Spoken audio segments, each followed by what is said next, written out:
ambil dari kitab Riyadhus Shalihin yang dikarang oleh Al-Imam An-Nawawi radhiyallahu anhu. Langsung saja untuk meningkat waktu ibu-ibu, saya bacakan hadisnya, langsung saya terjemahkan, langsung saya jelaskan supaya tidak membuang waktu. Insya Allah. Baik, kita mulai. Hadis nomor 25 dari kitab Riyadhus Shalihin, adanya di bab At-Taubah. Kalau di cetakan lain kadang-kadang baru sampai nomor 20. Ada beberapa cetakan ini hadis ditulis nomor 20. Tapi di cetakan yang saya pegang hadis ini nomor 25. Nah, mari kita lihat. Isma'u rahimakumullah wa radhiyallahu ta'ala ankum ajma'in. Qala al-muallif radhiyallahu ta'ala anhu wa ardhah. Wa an Abi Sa'id Sa'ad ibn Malik ibn Sinan al-Khudri radhiyallahu anhu. Jadi ibu, hadis yang kita baca hari ini diriwayatkan oleh seorang sahabat Nabi yang sangat terkenal kunyahnya, yaitu Abu Sa'id al-Khudri. Abu Sa'id al-Khudri. Abu Sa'id itu kunyah ya, bukan nama. Sedangkan namanya adalah Sa'ad ibn Malik ibn Sinan. Namanya Sa'ad, kunyahnya Abu Sa'id. Nah, Sa'ad ibn Malik ibn Sinan. Sa'ad ini juga ayahnya terkenal sebagai sahabat Nabi. Beliaunya sahabat Nabi, ayahnya juga sahabat Nabi. Makanya tadi saya baca radhiyallahu anhuma, di mana ayah Sa'ad termasuk dari syuhada Badar. Ayah Sa'ad yaitu Abu Sa'id al-Khudri termasuk salah satu yang mati syahid pada saat perang Badar bersama Nabi kita Muhammad sallallahu alaihi wasallam. Namanya Malik ibn Sinan. Dia termasuk yang syahid di perang Badar.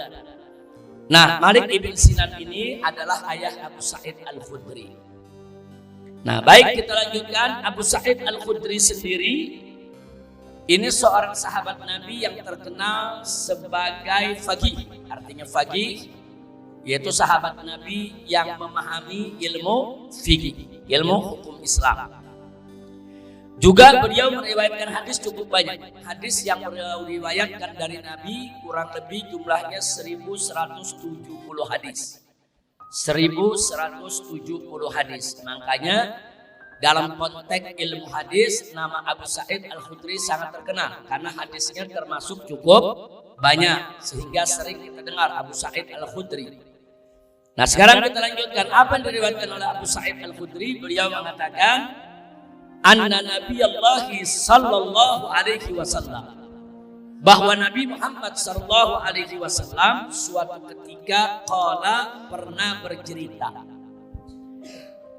Apa dikatakan oleh Nabi dalam cerita beliau? Kana fi man kana qablakum rajulun qatala 99 nafsan. Kata Nabi alaihi salatu wassalam, dulu di zaman umat Nabi sebelum kamu sekalian, kata Nabi kita, artinya di zaman sebelum Nabi Muhammad sallallahu alaihi wasallam, ada seseorang, kata Nabi, yang telah membunuh 99 orang. Jadi satu orang jahat, mujrim, penjahat, dia sudah membunuh 99 orang. Ini yang bercerita siapa, Bu? Nabi Muhammad sallallahu alaihi wasallam. Kemudian suatu ketika fasala an a'lami ahlil ardi. Kemudian orang ini suatu ketika pengen taubat. Cuma dia mau tahu cara taubatnya bagaimana.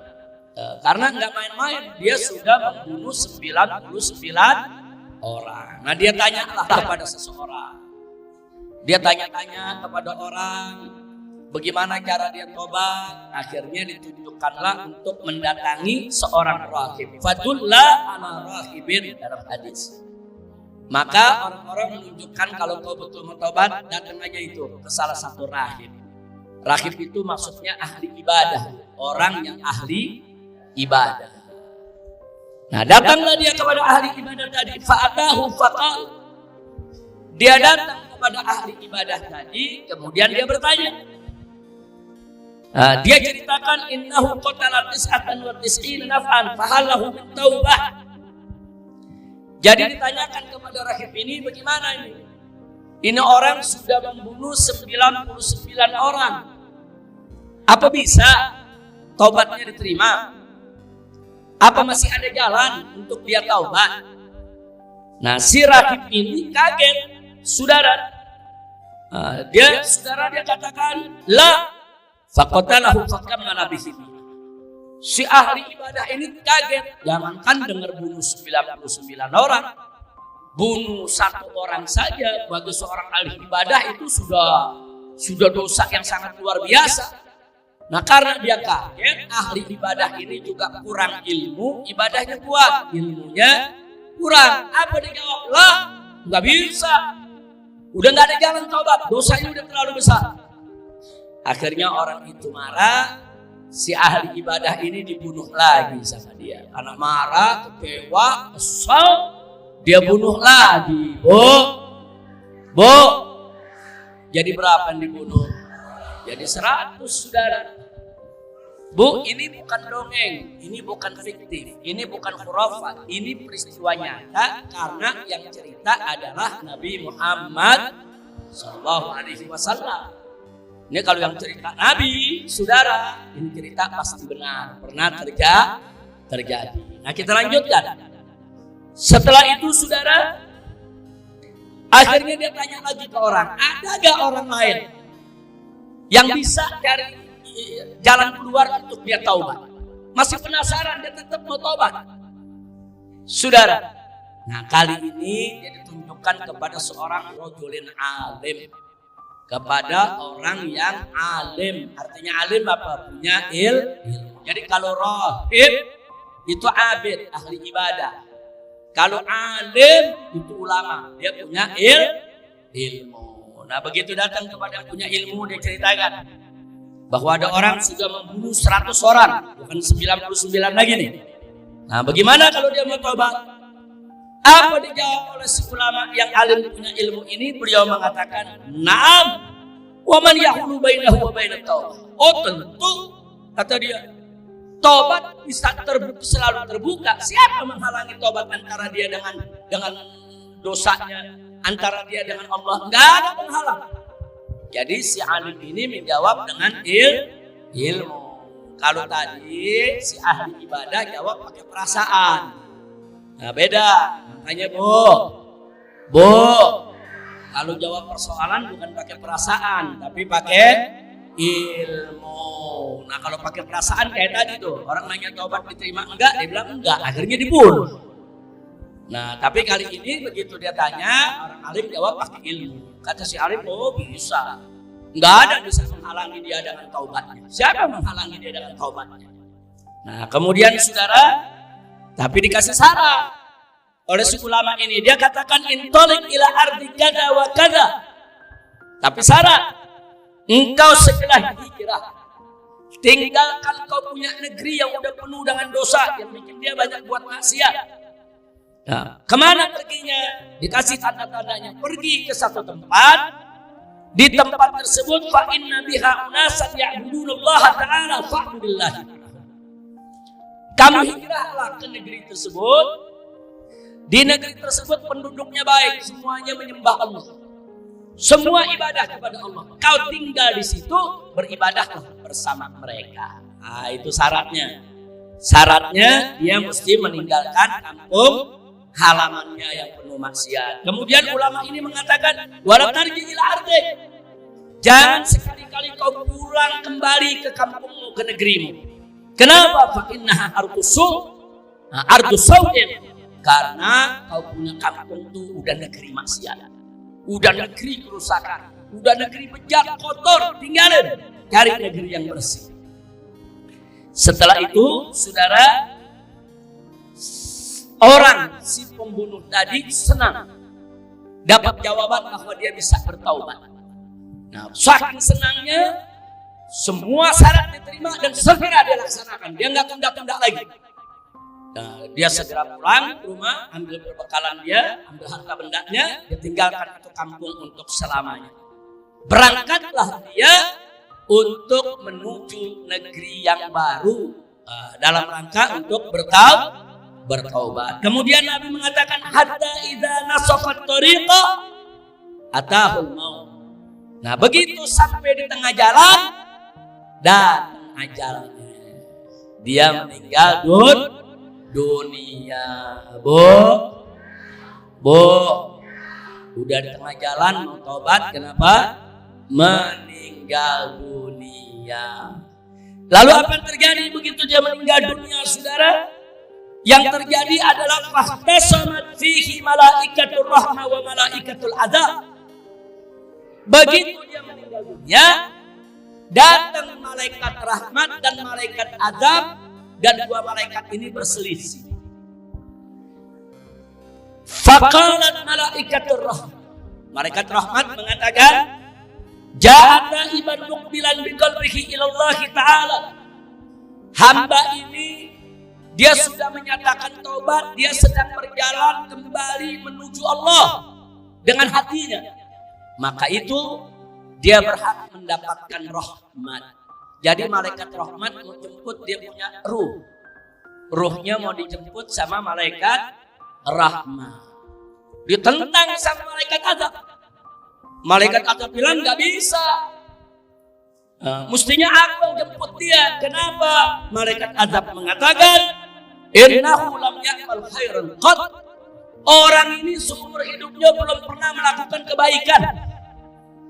Seumur hidupnya penuh dosa, penuh maksiat, udah gitu bunuh orang 100 kali, dia belum berbuat baik apapun. Dia baru rencana mau bertobat, belum sampai udah meninggal. Kata malaikat azab, ruhnya aku yang bawa. Bu. Nah, sampai di sini dulu nih. Ya, ada beberapa pelajaran yang bisa kita dapat. Pelajaran pertama, kalau dalam soal permasalahan agama, tanya ahli ilmu. Nah, berarti dong. Nah, bukan tanya ahli ibadah. Ahli ibadah yang nggak punya ilmu jangan dijadikan sebagai tempat bertanya. Nggak boleh. Ahli ibadah kita deketin, kita ambil barokahnya, kita minta doanya. Kira-kira jelas gak? Tapi kalau nanya ilmu, apa hukum ini, apa hukum itu, bukan hal ibadah. Nanyanya kepada ahli ilmu. Itu pelajaran pertama tuh, kira-kira jelas gak? Nah, kemudian pelajaran yang kedua, dianjurkan kita ini hidup di negeri, di kampung yang baik. Enggak dianjurkan kita hidup di kampung yang buruk. Kalau kampung kita buruk, kanan kiri yang berzina, yang narkoba, yang berjudi, pagi siang sore malam maksiat semua. Nah, kalau kita ada rezeki, buru-buru pindah. Pindah, cari kampung yang bagus, yang baik, yang tiap hari kita dengar azan, kita dengar selawatan, kita dengar pengajian, kita dengar istighfaran. Cari kampung yang baik. Nah, itu dianjurkan seperti itu. Jadi jangan biarkan diri kita hidup di kampung yang rusak, karena kitanya nggak terpengaruh, ntar anak kita yang kena. Anak kita nggak kena, ntar cucu kita yang rusak. Nah, jadi kalau kita menjaga kita punya anak dan kita punya cucu, cari kampung yang baik. Nah, mudah-mudahan ibu-ibu semua kampungnya baik-baik. Insya Allah di tiap kampungnya ada pengajian ibu-ibu, ada musola, ada masjid. Setiap hari terdengar azan, terdengar selawatan, terdengar istighfar. Dan mudah-mudahan anak keturunan kita baik semua. Amin ya rabbal alamin. Nah, kemudian pelajaran ketiga, tadi yang bertengkar siapa? Malaikat. Malaikat berselisih. Di dalam bahasa Arabnya disebut fahtasamat. Ikhtisam itu berselisih, bertengkar. Itu tapi bukan pukul-pukulan, bukan ya. Nah, pelajaran apa yang bisa kita ambil? Malaikat saja yang suci tidak punya hawa nafsu. masih bisa berbeda pendapat. Bu, malaikat suci tidak, mulia tidak, punya hawa nafsu gak? Malaikat berbuat maksiat gak? Tapi ternyata malaikat berbeda pendapat gak? Berbeda. Ini pelajaran buat kita. Kalau malaikat saja yang suci, yang mulia, yang agung, yang gak punya dosa bisa berbeda pendapat, apalagi manusia. Kira-kira jelas gak? Jadi jangan kaget saudara kalau manusia berbeda pendapat satu sama lainnya. Coba kita lihat saudara, yang namanya manusia, jangankan manusia biasa, nabi saja seperti Nabi Musa dan Nabi Khidir berbeda pendapat. Allah ceritakan lagi perselisihannya di dalam surat Al-Kahfi. Kita kalau baca surat Kahfi itu Allah ceritain Nabi Musa protes Nabi Khidir. Nabi Khidir bilang Nabi Musa, ente nggak punya ilmunya soal ini. Nah, jadi artinya terjadi perselisihan. Kenapa Nabi Musa dan Nabi Khidir berbeda pendapat? Karena berbeda latar belakang ilmu pengetahuan. Nabi Musa berpegang kepada ilmu syariat, sementara Nabi Khidir dia pegangnya ilmu hakikat yang Nabi Musa nggak dapat. Kira-kira jelas gak? Jelas gak? Tapi sungguh pun begitu, walaupun mereka berbeda pendapat, mereka nggak pukul-pukulan. Mereka nggak musuh-musuhan. Padahal ini sama-sama Nabi. Saya tanya, kalau Nabi sama Nabi bisa beda pendapat, kalau yang bukan Nabi, apalagi? Kira-kira jelas gak, Bu? Nah, sekarang Nabi Daud dan Nabi Sulaiman alaihi wassalam dia pernah berbeda pendapat. Allah ceritakan dalam Al-Quran. Jadi ada orang punya kebun bertengkar dengan yang punya ternak. Karena ternaknya ngerusak kebunnya. Kebunnya udah tinggal panen nih besok nih. Tahu-tahu ternaknya ratusan masuk, hancur ke kebun semua. Nah, dia bertengkar. Yang punya ternak nggak mau disalahin, yang punya kebun minta ganti rugi. Akhirnya dua orang ini mendatangi Nabi Daud alaihissalam. Apa putusan Nabi Daud? Nah, setelah diteliti diperiksa, ternyata memang yang punya ternak salah, lalai. Nah, yang punya ternak salah, lalai, sehingga dia harus bertanggung jawab. Dihitunglah ganti ruginya. Begitu dihitung, hasil panennya ternyata besar, Bu. Akhirnya apa? Seluruh ternaknya menjadi ganti rugi. Bu, ayo Bu, yang miskin yang mana akhirnya? Yang punya ternak, habis sudah ternaknya. Kalau yang punya kebun dapat ganti gak? Dapat ganti. Yang punya ternak karena kelalaiannya, putusan Nabi Daud, semua ternaknya sebagai ganti rugi. Sedih nih yang punya ternak. Keluar dari majelisnya Nabi Daud. Yang satu senang, siapa yang senang? Yang punya kebun, kenapa senang? Dapat ganti rugi. Yang punya ternak sedih, kenapa sedih? Habis ternaknya. Begitu keluar ketemu Nabi Sulaiman alaihissalam. Nabi Sulaiman kan anaknya Nabi Daud, Bu. Saat itu Nabi Daud menjadi raja, ya Sulaiman kan putra mahkotanya, pangeran ya, Bu. Nah, Nabi Sulaiman lihat kok yang satu senang, yang satu nggak senang, sedih. Kenapa? Ditanya sama Nabi Sulaiman, kenapa? Oh, kamu senang betul, yang satu nggak senang. Diceritain. Begitu Nabi Sulaiman dengar putusan ayahnya, kata Nabi Sulaiman, aku punya pendapat beda. Kalau kamu mau dengar, aku sampaikan. Nah, kalau mau dengar nih, kalau mau dengar, mau dipakai, aku sampaikan aku punya pendapat. Nah, dua orang ini mempersilakan, silakan. Kalau yang punya ternak tentu mau, kapan lagi? Siapa tahu ada jalan keluar dia nggak rugi. Tapi yang punya kebun bilang ya boleh saja, yang penting aku nggak dirugikan. Nah, ini kan urusannya kan nggak boleh ada yang dirugikan. Nah, kata Nabi Daud begini.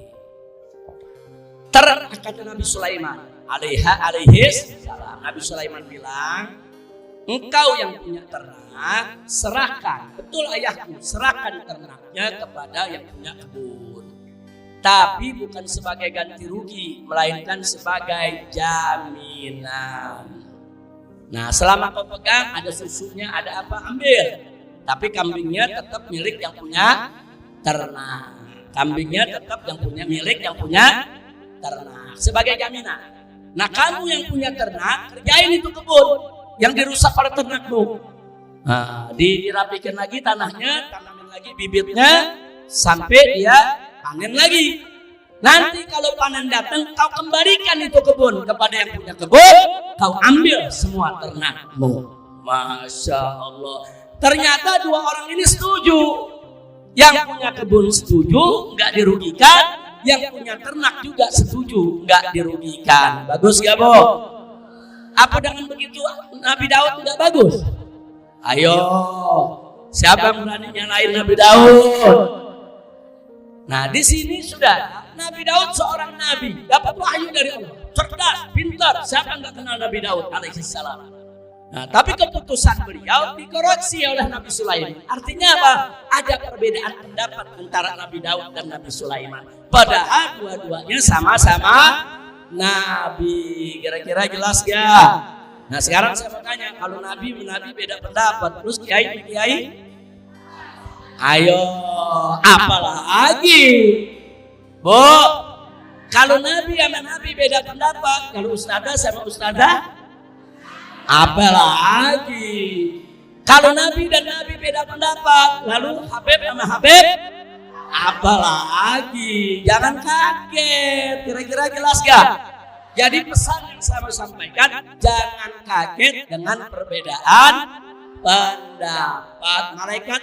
Malaikat beda pendapat. Nabi sama Nabi beda pendapat. Begitu juga sahabat Nabi, sahabat sama sahabat ada beda pendapat. Nah karena itu perbedaan pendapat itu biasa. Umat Islam, belajarlah untuk terbiasa dengan perbedaan pendapat. Tapi dengan syarat, perbedaan pendapat itu bukan muncul dari hawa nafsu. Perbedaan pendapat itu muncul dari hasil ijtihad keilmuannya. Yang ini punya ilmu, dia punya dalil. Yang ini juga punya ilmu, dia punya dalil. Dua-dua belah pihak nggak pakai hawa nafsu. Dua-dua belah pihak nggak diberi fatwanya sama orang, sehingga murni dia punya pendapat berdasarkan dalil. Nah, kalau pendapat yang murni keluar berdasarkan dalil, wajib kita saling menghormati, jangan merasa benar sendiri. Kira-kira jelas tidak? Ibu-ibu paham semua? Jadi kalau begitu kesimpulannya Habib beda pendapat, wajar tidak? Kiai beda pendapat, wajar tidak? Ustadzah beda pendapat, wajar tidak? Wajar. Apa perlu gontok-gontokan? Apa perlu saling menyerang menjatuhkan? Apa perlu saling menjelekan? Gak perlu. Masing-masing silakan jalan dengan dalil yang diyakini. Yang penting jangan mengikuti hawa nafsu. Kira-kira jelas, Bu? Nah, makanya jangan kaget, Imam Abu Hanifah pendapatnya beda dengan Imam Malik. Imam Malik pendapatnya beda dengan Imam Syafi'i. Padahal, Bu, Imam Syafi'i muridnya Imam Malik. Murid sama guru beda pendapat. Terus Imam Syafi'i beda lagi pendapat sama Imam Ahmad. Padahal Imam Ahmad murid Imam Syafi'i. Jadi jangan kaget kalau murid beda pendapat dengan guru. Selama gurunya punya dalil, muridnya punya dalil, silakan aja. Nah, yang penting jangan ikut hawa nafsu. Kira-kira jelas tidak? Paham semua? Alhamdulillah. Kita lanjutkan. Jadi setelah berselisih dua malaikat tadi, lalu apa yang terjadi, saudara? Fa'atahum malakun fi surati adamiyyin faja'aluhu bainahum. Jadi akhirnya Allah kirim malaikat yang ketiga. Datang ke tengah-tengah mereka malaikat yang ketiga, yang akhirnya malaikat ini datang dalam bentuk manusia. Nah, malaikat yang ketiga ini datang dalam bentuk manusia. Tapi dua malaikat ini tahu ini juga sejenis sama mereka, malaikat juga. Nah, malaikat yang ketiga datang tersebut diminta untuk menjadi hakim penengah. Nah, diminta sama hakim penengah, sini coba lihat siapa di antara kami yang benar. Yang benar yang mana? Malaikat rahmat yang mengatakan si mayit ini bagian dia karena memang sudah taubat ikhlas karena Allah. Buktinya mana? Bukti ikhlasnya. Buktinya dia tinggal kampung halamannya. Tapi yang azab bilang, oh itu belum jadi bukti, kan belum sampai di tujuan. Dan dia belum berbuat baik. Nah ini yang mana yang benar? Nah akhirnya malaikat ketiga datang, saudara atas perintah Allah, dia mengambil keputusan. Apa putusannya? Diukur saja jaraknya. Kalau jarak dia lebih dekat dari kampung buruk yang ditinggalkannya, berarti taubatnya nggak diterima. Itu bagian malaikat azab. Bawa saja malaikat azab, dia punya ruh. Sebaliknya, kalau nanti ternyata dia lebih dekat dengan kampung taubat, kampung yang dia lagi tuju, kampung yang baik, maka berarti taubatnya diterima. Nah, kalau diterima, berarti ruhnya dibawa oleh malaikat rahmat. Setuju dua malaikat. Lihat Bu, tuh nikmatnya kalau ada hakim begitu. Jadi nggak usah ribut. Pokoknya nanti apapun putusannya, ridho dengan putusan. Nah, begitu diukur dengan izin Allah, ternyata jaraknya lebih dekat dengan kampung tujuan yang dia ingin bertaubat. Nah, akhirnya putusannya malaikat rahmat yang membawa dia punya ruh. Artinya taubat si hamba diterima oleh Allah Subhanahu wa ta'ala. Bu, pelajaran apa yang kita ambil? Pertama, kalau ribut, ambil orang ketiga untuk jadi penengah. Jangan kalau ribut sampai 7 turunan gak negor-negor. Bu, apalagi kalau ributnya sama saudara, cari penengah. Oh, ini kakak sama adik ribut, cari pamannya, apa bibinya, atau siapa ustadznya yang jadi penengah untuk mendamaikan. Itu sunnah ajaran Nabi begitu. Malaikat aja berselisih, ada malaikat ketiga yang mendamaikan. Itu pelajaran buat kita supaya kalau berselisih jangan sampai kelewat batas, sampai bermusuhan, sampai pecah persaudaraan. Na'udzubillah min dzalik. Nah, pelajaran berikutnya yang kita dapat apa?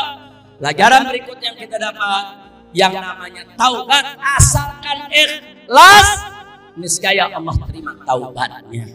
Nah, buktinya yang udah bunuh 100 orang Allah terima taubatnya. Nah, artinya apa? Artinya di sini dosa sebesar apapun.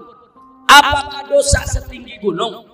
Apakah dosa seluas lautan? Dosa apa saja yang kita kerjakan, dosa yang paling jahat, dosa yang paling kotor yang kita lakukan, asal kita betul-betul mau taubat, Allah siap untuk menerima dan mengampuninya. Siapa Maha Pengampun? Siapa Maha Pengasih? Ayo jawab yang kompak. Siapa Maha Pengampun? Siapa Maha Pengasih? Siapa Maha Penyayang? Siapa Maha Pemaaf? Siapa Maha Penerima Taubat? Alhamdulillah. Nah, maka itu jangan pernah putus asa dari rahmat Allah. Jangan putus asa. Dosa sebesar apapun, ibu udah nggak usah nanya lagi, Habib kalau dosa anu dimaafin nggak? Kalau dosa ini nggak usah tanya. Dosa setinggi langit, seluas lautan, selama hayat masih dikandung badan, selama napas belum sampai, ini ruh belum sampai di tenggorokan, selama matahari belum terbit dari sebelah barat, saudara, Allah akan terima taubat kita dari dosa apapun. Nah, maka itu biasakanlah diri untuk banyak beristighfar, mohon ampun kepada Allah. Nabi saja yang tidak punya dosa, yang tidak punya salah, yang gak pernah maksiat, sehari semalam Nabi tidak kurang beristighfar 100 kali. Bu, Nabi punya dosa gak? Nabi pernah maksiat gak? Nabi suci gak? Nabi mulia gak? Nah, ternyata Nabi sehari berapa kali? Istighfar berapa kali? Nah, artinya ini Nabi lagi ngajarin umatnya, aku saja yang gak punya dosa, aku saja yang gak pernah maksiat, istighfar 100 kali tiap hari, apalagi kalian hai umatku. Ini kan ajaran dari Nabi. Nah, maka itu kita yang banyak dosa seyogianya lebih memperbanyak istighfar, bertobat, mohon ampun kepada Allah, insya Allah. Nah, itulah pelajaran kita dalam majelis pertemuan ini, sekedar mengharapkan barokah dari Allah. Mudah-mudahan kita mendapatkan ilmunya, mendapatkan manfaatnya,